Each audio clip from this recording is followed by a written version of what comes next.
yaitu meyakini bahwa Allah adalah satu-satunya Tuhan yang berhak disembah.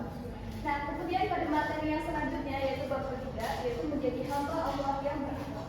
Nah, ada pun tujuan pembelajaran kita pada hari ini yaitu menjelaskan tentang pengertian akhlak secara bahasa maupun istilah, kemudian menyebutkan dan menjelaskan tentang macam-macam akhlak.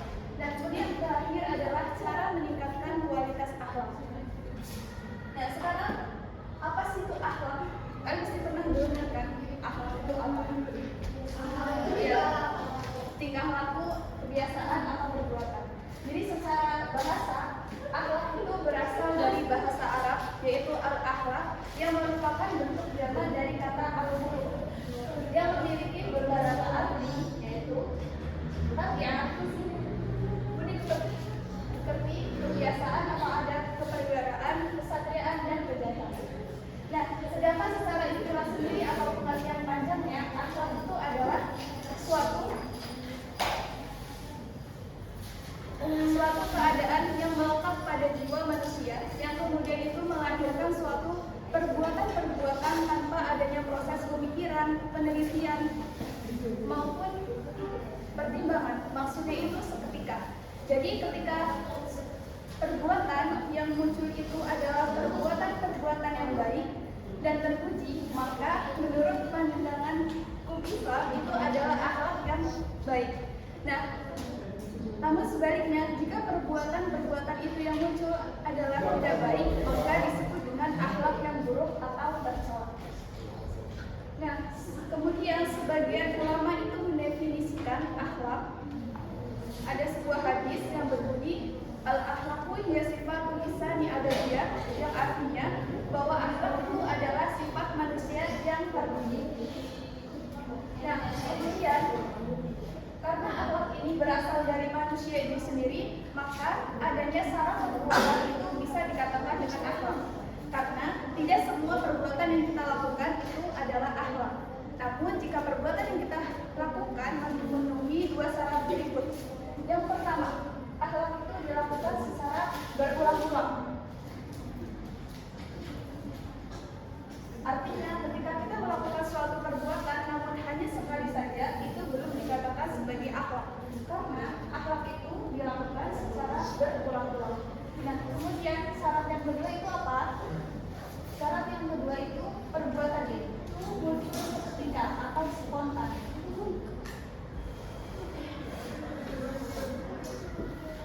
Artinya ketika kita melakukan suatu perbuatan atau kebiasaan yang muncul secara spontan tanpa kita pikirkan terlebih dahulu, sehingga perbuatan itu suatu kebiasaan dalam diri kita sehari-hari. Nah, itu yang dikatakan dengan akhlak. Nah, kemudian akhlak ini ada dua macam. Yang pertama, akhlak wadiyah. Akhlak wadiyah adalah suatu norma yang berpedoman pada olah pikir atau pengalaman manusia itu sendiri. Artinya, manusia itu dapat menentukan sendiri mana yang baik dan buruk berdasarkan dengan akal pikirannya. Dan rujukan dari akhlak wadiyah ini adalah akal. Karena akhlak wadiyah ini berasal dari manusia itu sendiri, yaitu akal, maka sanksinya pun itu dari sesama manusia atau masyarakat. Kemudian akhlak Islam. Akhlak Islam itu adalah suatu norma atau pedoman pada tuntutan yang telah diberikan Allah Subhanahu wa taala dan Rasulnya di dalam Al-Qur'an dan hadis. Dan rujukan dari akhlak Islam ini adalah wahyu Allah.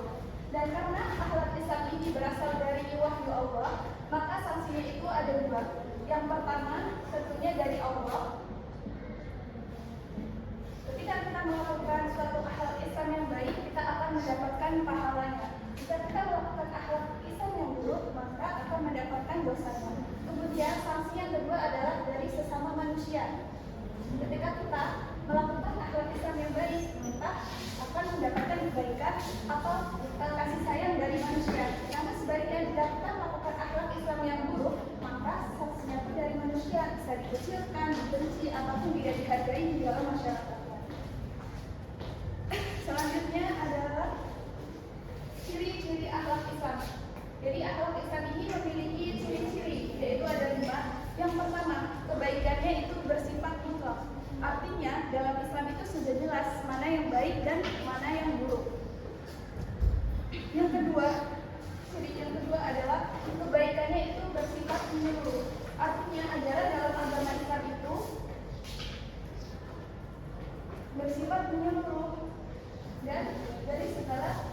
kehidupan dan tidak hanya sebagian orang saja.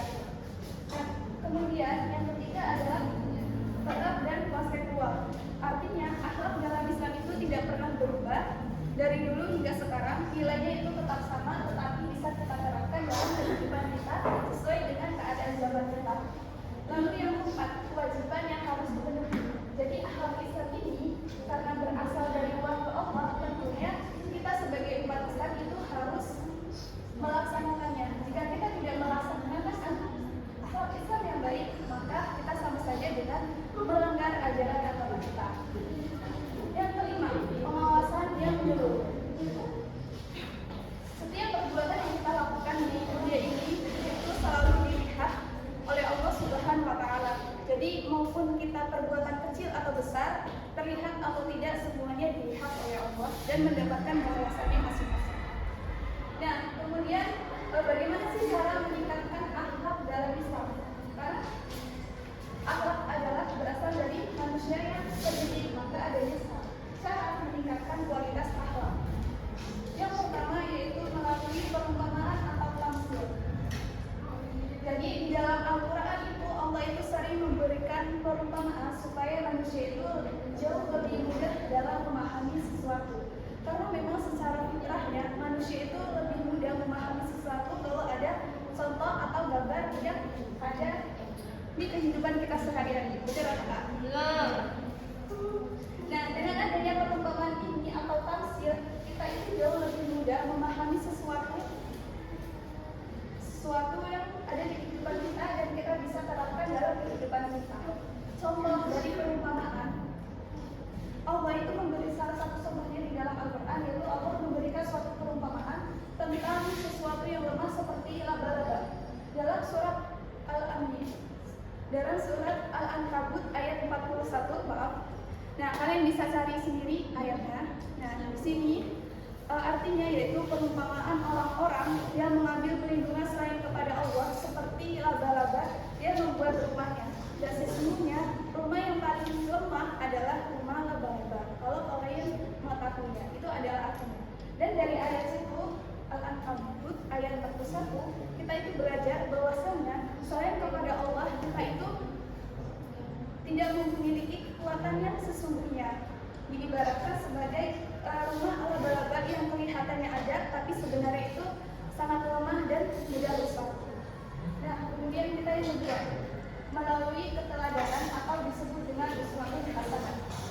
Nah, secara fitrahnya manusia itu suka dalam hal meniru, bisa meniru teman ataupun kehidupan kita, orang-orang yang ada di kehidupan kita. Nah, jadi sejak kecil itu kita itu sudah terbiasa dalam hal meniru apa yang kita lihat. Misalnya ketika kita di rumah, kita tentunya meniru keteladanan kedua orang tua kita. Kemudian di sekolah kita itu meniru keteladanan seorang guru. Dan di masyarakat kita itu sebaiknya meniru orang-orang yang memiliki perbuatan yang baik. Nah, kemudian yang ketiga, melalui latihan dan pengalaman. Jadi akhlak itu tidak cukup hanya dipelajari saja secara teori, tapi harus kita latih, biasakan, dan ditetapkan. Karena semakin kita melakukannya terus-menerus, maka lama-lama akan menjadi kebiasaan kita dan akan menjadi akhlak kita. Nah, kemudian melalui ibro atau maibro. Ibro itu apa? Ibro itu adalah suatu perenungan atau bisa disebut dengan tafakur, yaitu berpikir secara mendalam. Nah, ibro juga disebut dengan itibar, yaitu mengambil pelajaran atau hikmah.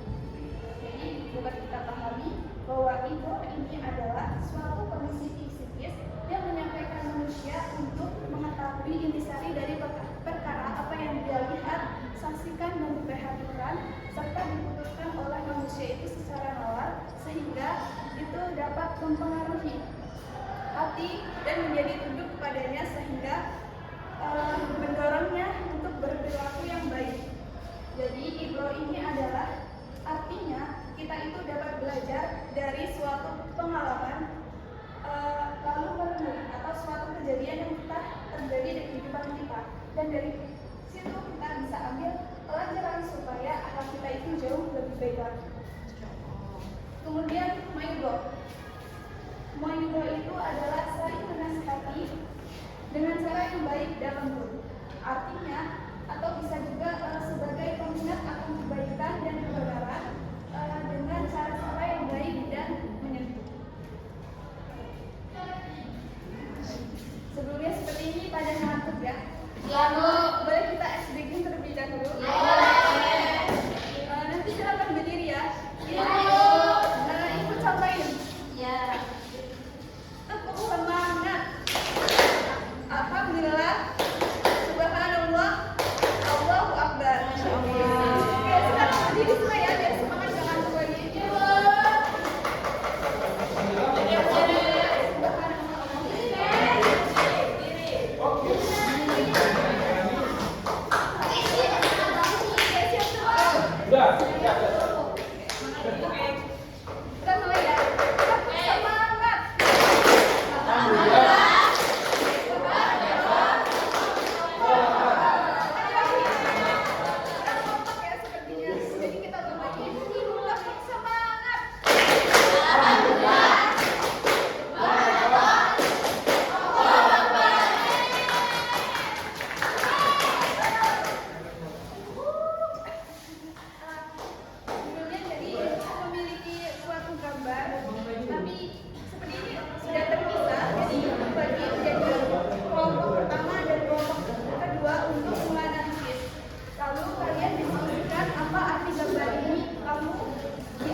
Gambar-gambar itu tuh ada anak-anak pembuli gitu. Terus temennya tuh nangis karena dia tuh dibully. Nah, jadi gambar itu mencerminkan kurangnya sopan santun dalam berkomunikasi. Terus anak-anak ini juga buang sampah sembarangan nih, kotor tanahnya. Jadi hal ini tuh menunjukkan bahwa akhlak buruk itu dapat merugikan diri sendiri bahkan orang lain di sekitarnya, Bu.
Yaitu bahwasannya dalam kehidupan kita sehari-hari itu ada yang namanya akhlak baik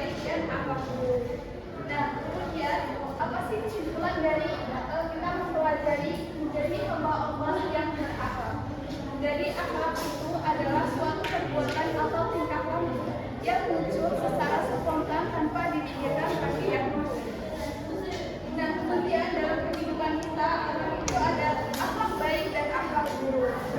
Nah, perlu kita ingatkan ya anak-anak bahwa setiap kita perbuatan yang kita lakukan selama di dunia ini baik terlihat maupun tidak, ataupun kecil ataupun besar, itu semuanya dilihat oleh Allah Subhanahu wa Ta'ala. Jadi marilah kita untuk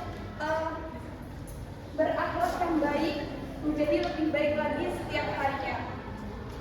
Mungkin itu saja yang dapat Ibu sampaikan untuk materi bab ketiga ini. Mudah-mudahan kita dapat mengamalkannya dan memiliki akhlak yang baik. Kita tutup pembelajaran kita pada hari ini dengan mengucapkan basmalah.